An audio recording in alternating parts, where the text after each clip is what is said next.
Shalom teman-teman, jumpa lagi dengan channel Iska Sugiarto. Renungan sederhana dan relevan. Sederhana bukan asal-asalan, tetapi tetap berdasarkan firman Tuhan. Relevan karena firman Tuhan selalu up to date, cocok untuk keadaan kita hari ini. Kali ini teman-teman, saya mengajak belajar dari satu tokoh lagi, yaitu Lydia. Lydia, penjual kain yang melayani Tuhan. Bacaan kita dari Kisah Para Rasul 16 ayat 13 sampai 18. Nah, kita mau melihat siapa Lydia itu. Ya, dan kita akan baca teks kita mulai dari ayat 13. Pada hari Sabat, kami keluar pintu gerbang kota. Kami menyusur tepi sungai dan menemukan tempat sembahyang Yahudi yang sudah kami duga ada di situ. Setelah duduk, kami berbicara kepada perempuan-perempuan yang ada berkumpul di situ. Seorang dari perempuan-perempuan itu yang bernama Lydia turut mendengarkan. Ia seorang penjual kain ungu dari kota Tiatira yang beribadah kepada Allah. Tuhan membuka hatinya sehingga ia memperhatikan apa yang dikatakan oleh Paulus. Sesudah ia dibaptis bersama-sama dengan seisi rumahnya, ia mengajak kami, katanya, "Jika kamu berpendapat bahwa aku sungguh-sungguh percaya kepada Tuhan, marilah menumpang ke rumahku." Ia mendesak sampai kami menerimanya. Pada suatu kali ketika kami pergi ke tempat sembahyang itu, kami bertemu dengan seorang hamba perempuan yang mempunyai roh tenung. Dengan tenung-tenungannya, tuan-tuannya memperoleh penghasilan besar. Ia mengikuti Paulus dan kami dari belakang sambil berseru, katanya, "Orang-orang ini adalah hamba Allah yang Maha Tinggi. Mereka memberitakan kepadamu jalan kepada keselamatan." Hal itu dilakukannya beberapa hari lamanya. Tetapi ketika Paulus tidak tahan lagi akan gangguan itu, ia berpaling dan berkata kepada roh itu, "Demi nama Yesus Kristus, aku menyuruh engkau keluar dari perempuan ini." Seketika itu juga keluarlah roh itu. Demikian pembacaan firman Tuhan berkaitan dengan pelajaran kita dari satu tokoh, yaitu Lydia. Nah, dari bacaan kita tadi yang mengisahkan awal perjumpaan Lydia dengan Paulus, Silas, dan Lukas di kota Filipi, ada kemungkinan teman-teman bahwa Lydia bukanlah nama aslinya. Lydia berasal dari Tiatira, tadi dikatakan di ayat tadi, suatu kawasan yang pada mulanya berada di kerajaan Lydia kuno sebelum dimasukkan ke dalam provinsi kerajaan Romawi di Asia. Sebagaimana Tiatira masih dianggap Lydia, mungkin demikian juga dia disebut Lydia. Jadi nama asal kotanya, wanita Lydia, begitu disebut.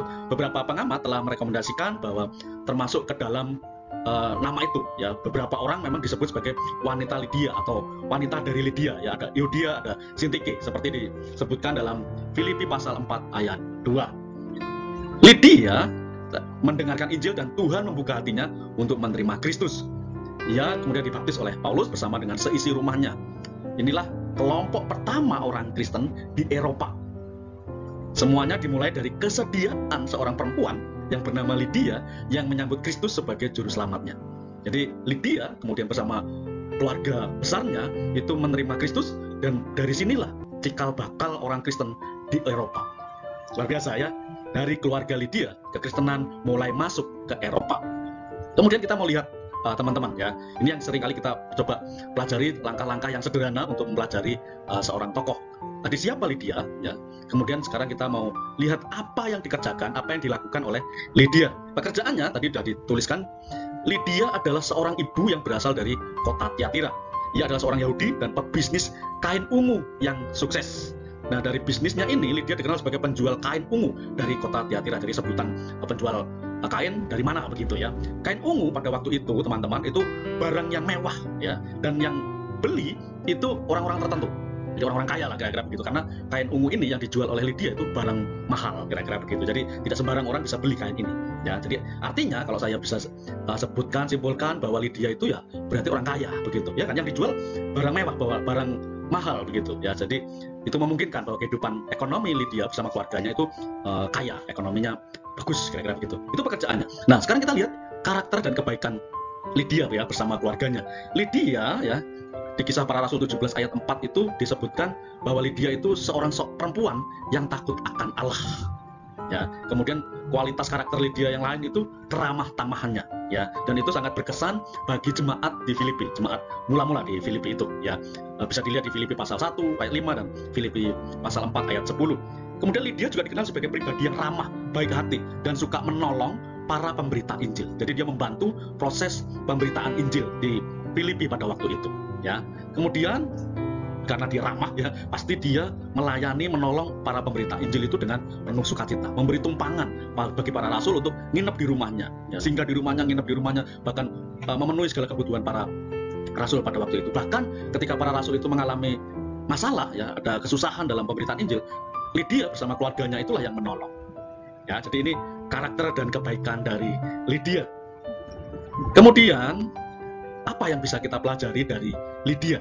Ya, orang yang takut akan Allah, ya, meskipun dia pebisnis, ya, penjual kain ungu, tapi dia takut akan Allah, dia melayani Tuhan dengan menolong, memfasilitasi, mencukupi kebutuhan para pekerja Injil itu. Pelajaran apa yang kita bisa ambil dari Lydia? Yang pertama, teman-teman, kita lihat bahwa ada kemauan yang besar dari Lydia untuk melayani Tuhan. Ya, tadi sempat dia bilang, kalau engkau anggap baik, mari singgah di rumah kami. Itu kayak maksa, ya, sampai tadi disebutkan, karena memaksa akhirnya para rasul itu ya singgah di rumahnya Lydia. Itu tanda bahwa Lydia bersama keluarganya itu ingin melayani Tuhan. Jadi saya ya ini seharusnya teman-teman, bahwa orang yang sudah bertobat, dibaptis, ya, itu seharusnya melayani Tuhan dengan melayani saudara seiman, ya.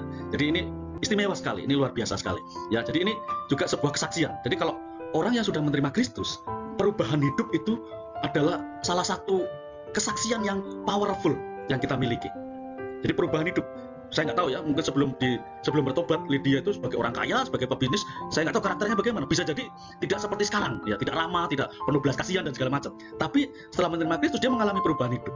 Nah, perubahan hidup itu adalah kesaksian yang hebat dari seorang Kristen yang sudah mengenal Yesus. Jadi Lydia seperti itu, teman-teman. Dia mengenal Yesus, belajar tentang dia, mengikut dia, menjadi semakin serupa dengan Kristus, ya. Kemudian keinginan untuk bertumbuh terus itu ada, dan sampai harus melayani Tuhan. Itu yang pertama kita pelajari, kemauan untuk melayani. Setelah bertobat, ya harus melayani, begitu. Yang kedua, kita mempelajari bahwa Lydia bersama keluarganya itu membuka rumahnya. Untuk apa? Untuk melayani. Ya, melayani itu ya nggak perlu seperti apa begitu, tidak harus jadi, kalau sekarang itu jadi worship leader, pengkhotbah, singer, pemain musik, dan yang harus begitu, enggak. Membuka rumah untuk hamba-hamba Tuhan, untuk orang-orang Kristen yang lain, itu juga melayani. Ya, jadi kita lihat ini, ya, misalkan di Kisah Para Rasul 16 ayat 40 disebutkan, ketika Paulus dan Silas keluar dari penjara, mereka pergi ke rumah Lydia, di mana mereka bertemu dengan saudara-saudara seiman dan menguatkan mereka. Jadi kayak ada, ya, komsel persekutuan di rumahnya Lydia itu. Jadi rumah Lydia ini menjadi pusat penjangkauan Kristen dan peribadahan di Filipi pada waktu itu. Ya, jadi teman-teman bisa lihat itu di surat Paulus di Filipi, ya, kita lihat di sana.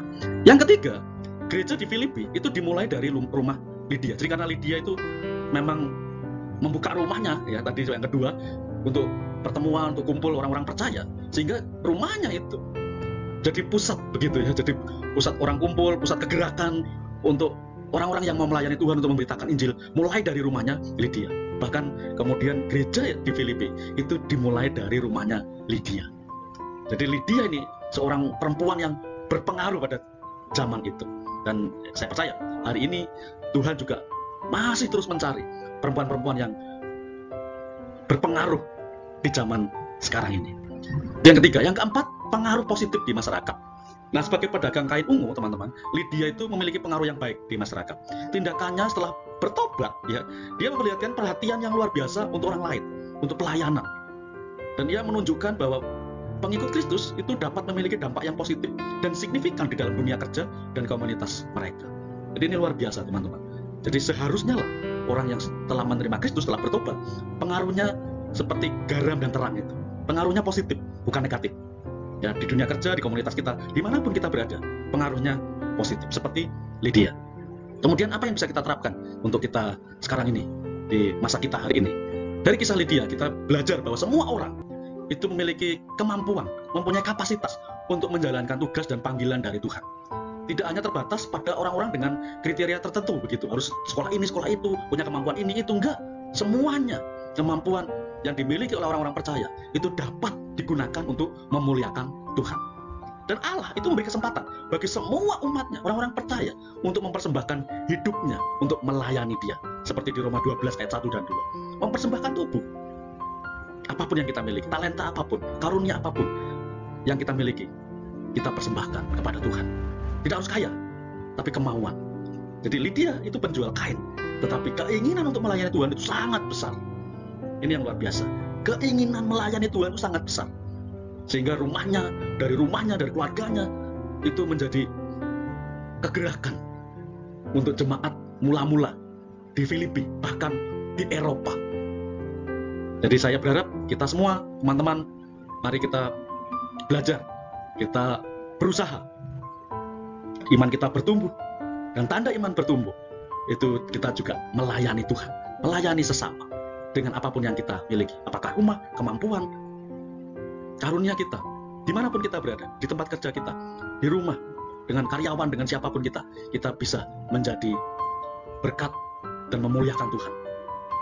Kiranya renungan ini mendorong kita semua untuk semakin baik, semakin bertumbuh, dan melayani Tuhan. Terima kasih. Tuhan memberkati.